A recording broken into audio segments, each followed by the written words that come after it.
नमस्कार। Programme 8 PM में एक बार फिर आपका स्वागत है और मैं हूं दर्शपर गुप्ता। चुनावों का बिगल आज बज चुका है।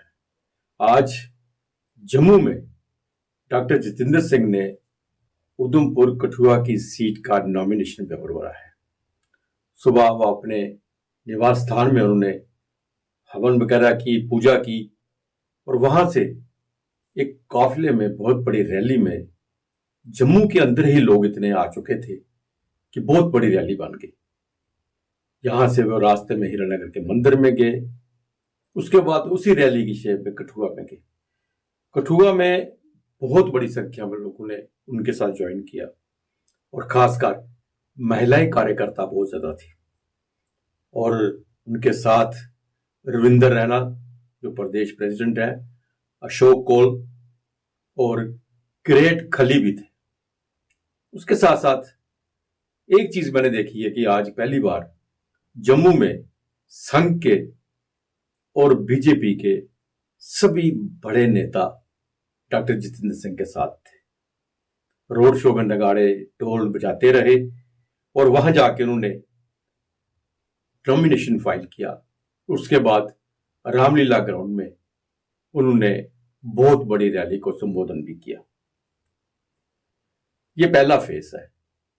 पहले फेज की नॉमिनेशन आज शुरू हुई है और इसकी अंतिम जो तिथि है वो 27 मार्च को है नामांकन भरने की, और इनकी जो जांच है वो 28 मार्च को होगी और 30 मार्च तक नाम वापस लिए जाएंगे और उसके बाद 19 मार्च को यहां चुनाव होंगे कठुआ उधमपुर संसदीय क्षेत्र में। दूसरी तरफ डोगरा स्वाभिमान संगठन के प्रेसिडेंट जो है चौधरी लाल सिंह, जिन्होंने कल कांग्रेस ज्वाइन की, आज वो भी जम्मू में आए।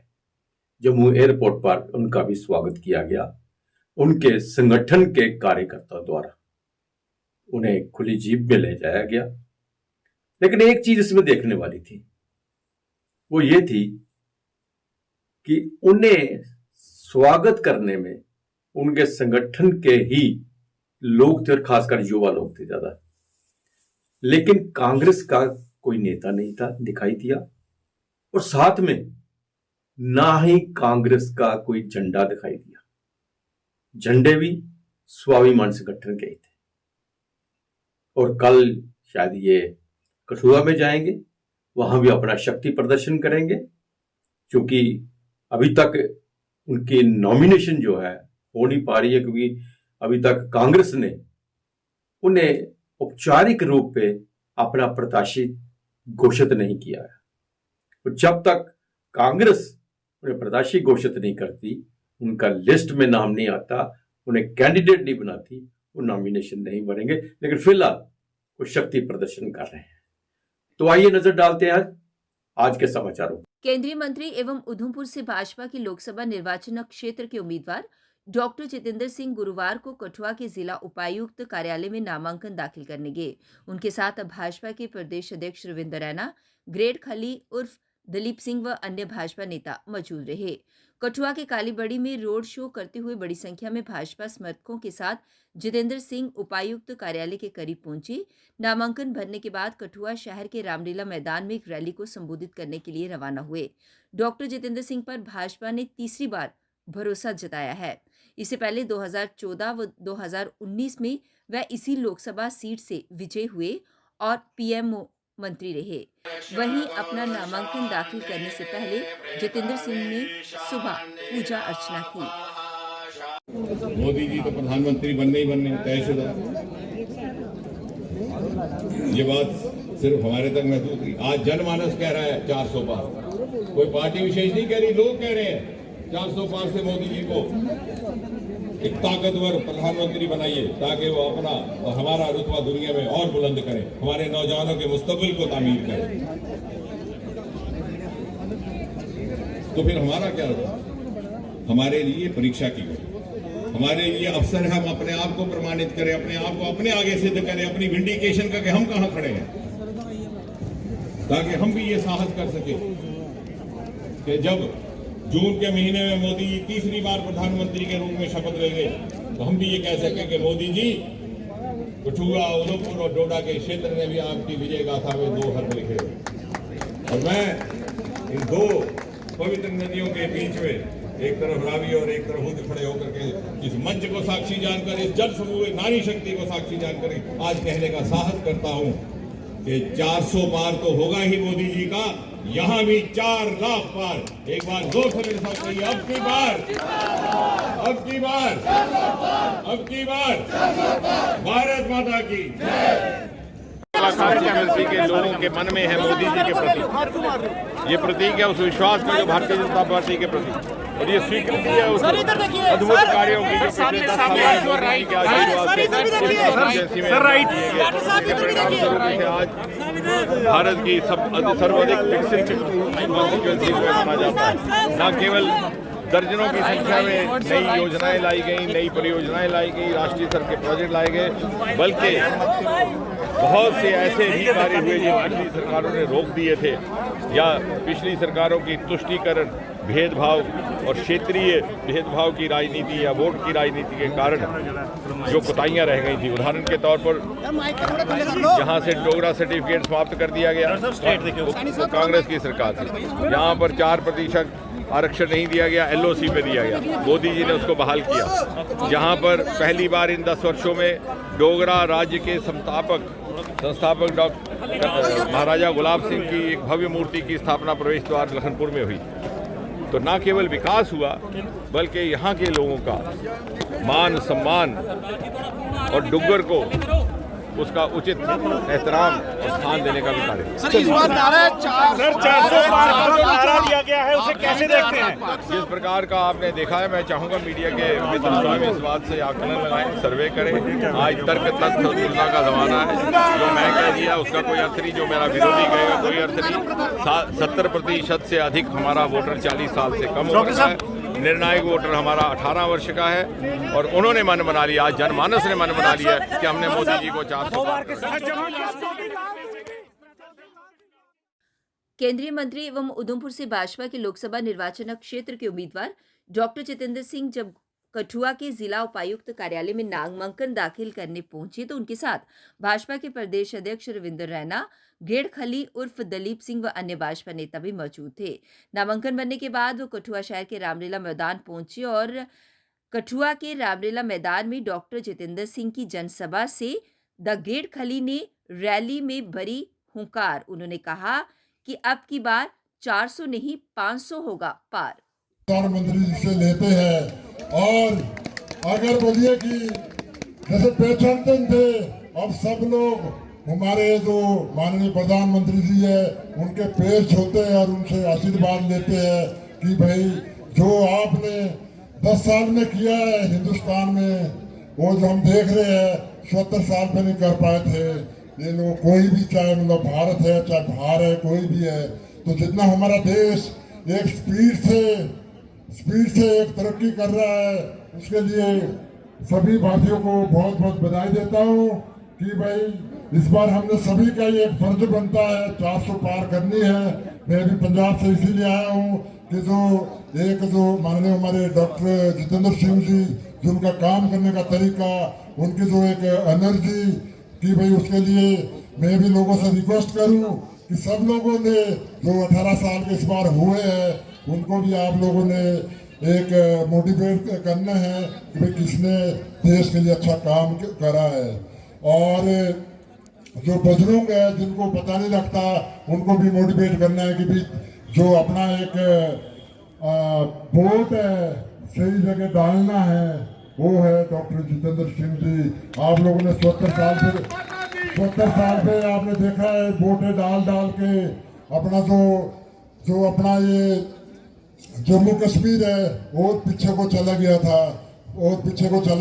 आज की डेट पे जम्मू कश्मीर का जो आम जनता है और उनको जो डॉक्टर जितेंद्र सिंह ने स्कूल कॉलेज खुलाए, मेडिकल खुलाए जिसकी जरूरत है, पहले तो एक उनको एक सैंपल भाषा उनको बताते हैं कि आप बस आप मस्जिद के लिए काम करो और आप बंदूक पकड़ो और पत्थर पकड़ो।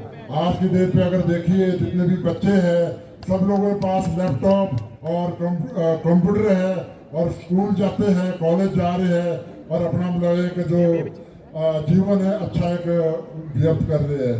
पहले क्या होता था, शाम सुबह जाता था बच्चा, ये नहीं पता लगता था शाम को वापस आएगा या पुलिस के कस्टडी पे होएगा।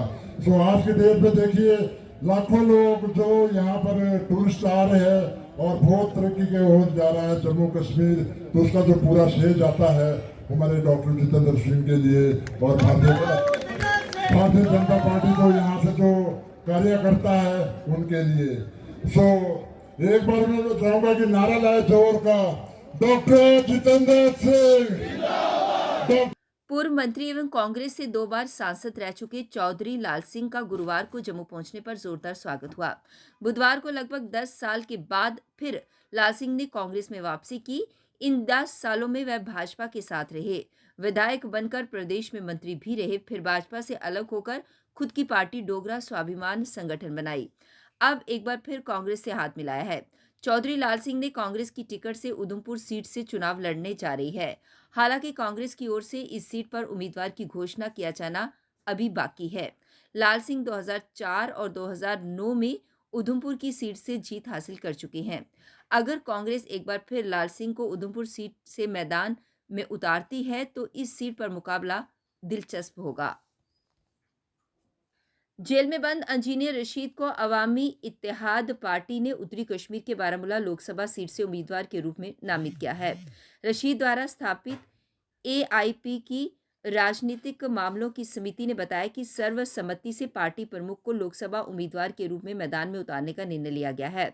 पार्टी प्रवक्ता फिरदौस बाबा ने कहा कि हमें उम्मीद है कि चुनाव से पहले उन्हें रिहा कर दिया जाएगा।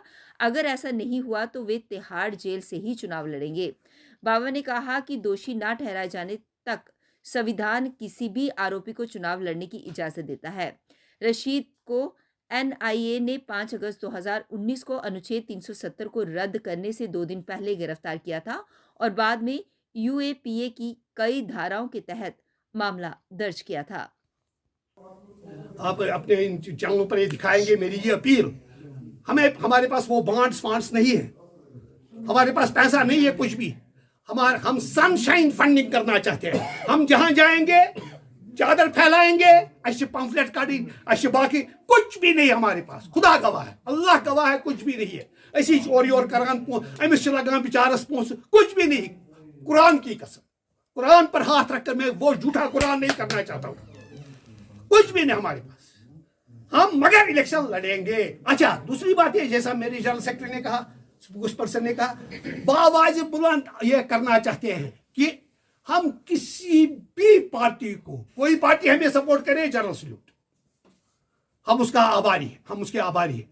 हम किसी भी पार्टी को, कोई भी पार्टी हो, हम उसका सपोर्ट नहीं करेंगे। इस इलेक्शन में कोई सपोर्ट नहीं होगा। AIP अपने बलबूते पर लड़ेगी, अवाम के बलबूते पर, अवाम के बलबूते पर और आप लोगों के बलबूते पर, यहाँ के नौजवानों के बलबूते पर, यहाँ के गरीब इंसान, उनके बलबूते हम इलेक्शन लड़ना चाहते हैं।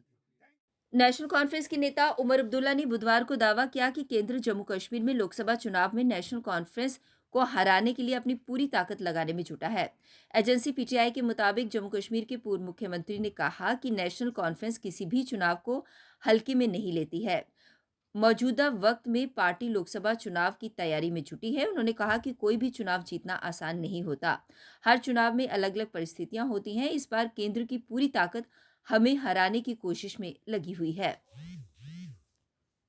परिवारवाद नहीं है। जो पिछले दिनों अमित शाह साहब राज ठाकरे से मिले, क्या वो परिवारवाद नहीं है? जो ग्वालियर गुना से उनके अब मिनिस्टर कैंडिडेट बन रहे हैं, क्या वो परिवारवाद नहीं है? बीजेपी को परिवारवाद से कोई आपत्ति नहीं है। बीजेपी को आपत्ति उन परिवारों से है जो बीजेपी की मुखालफत करती है, और मैं फख्र से कहता हूं कि मैं बीजेपी की मुखालफत करता हूं। मुझे कोई मतलब इसमें हिचकिचाहट नहीं है कहने में। सर, कांग्रेस ने कहा है कि इलेक्टोरल बॉन्ड। महबूबा मुफ्ती ने कहा कि केंद्र जम्मू कश्मीर में स्थापित नए राजनीतिक दलों को संसद में बिठाने की कोशिश कर रहा है। भारत के लोगों को इस पर ध्यान देने की जरूरत है, ये कहना है पूर्व मुख्यमंत्री महबूबा मुफ्ती का।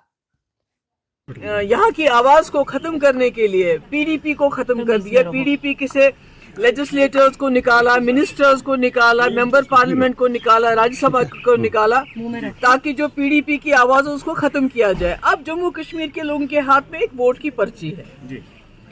अगर वो इस वोट की पर्ची को भी उसके साथ भी धांधली करके जो उन्होंने पीडीपी पार्टी को तोड़ के यहाँ नई जमातें कायम की, पार्लियामेंट में पीडीपी की आवाज़ को दबाने के लिए, उसको ख़त्म करने के लिए यहाँ के लोगों का जो वोट है उसको ख़त्म करके अपने मंजूर नज़र लोगों को, जिनको उन्होंने 2019 के बाद जो पार्टियां यहाँ तैयार की है, उनको पार्लियामेंट में पहुँचाना चाहते हैं, तो वो अलग बात है। क्योंकि बड़ी मुश्किल से, आपको याद होगा, इस वोट की पर्ची के ऊपर जम्मू कश्मीर के लोग।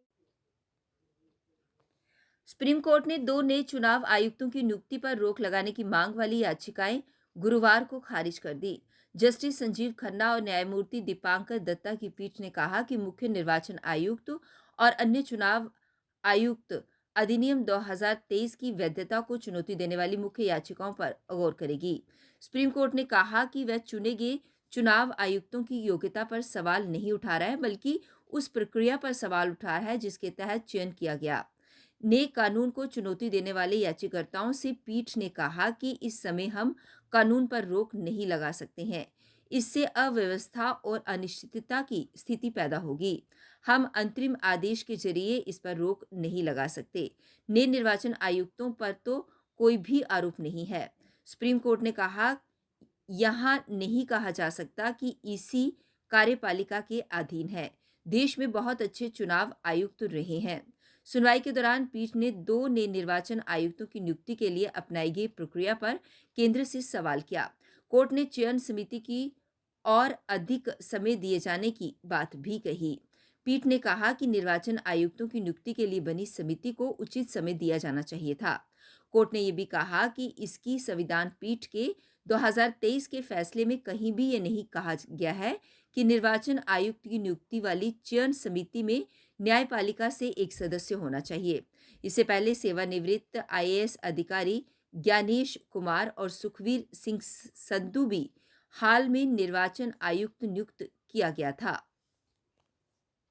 लोकसभा चुनाव के ठीक बाद अमरनाथ यात्रा 29 जून को शुरू करने की तैयारी की जा रही है।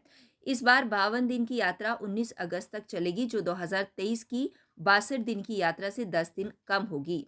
राजभवन में बुधवार को श्री अमरनाथ श्राइन बोर्ड के चेयरमैन व उपराज्यपाल मनोज सिन्हा की अध्यक्षता में हुई बैठक में यात्रा की तिथियों पर चर्चा की गई। हालांकि इसकी आधिकारिक घोषणा अभी नहीं की गई है। सूत्रों के अनुसार यात्रा से पूर्व 22 जून को ज्येष्ठ पूर्णिमा पर प्रथम पूजन का आयोजन किया जाएगा। श्रद्धालुओं के लिए अप्रैल में देश भर की विभिन्न बैंक शाखाओं में यात्री अग्रिम पंजीकरण प्रक्रिया शुरू करने की तैयारी है।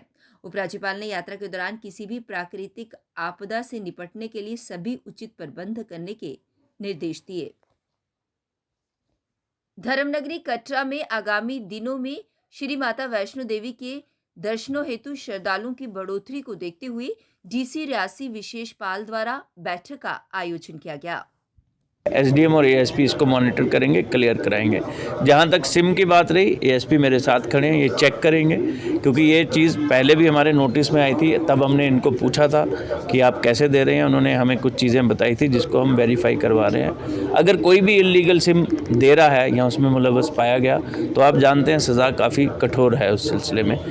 इंक्रोचमेंट्स ऑफ स्ट्रीट, उसमें भी हमारे ही स्टेक होल्डर्स लोग हैं।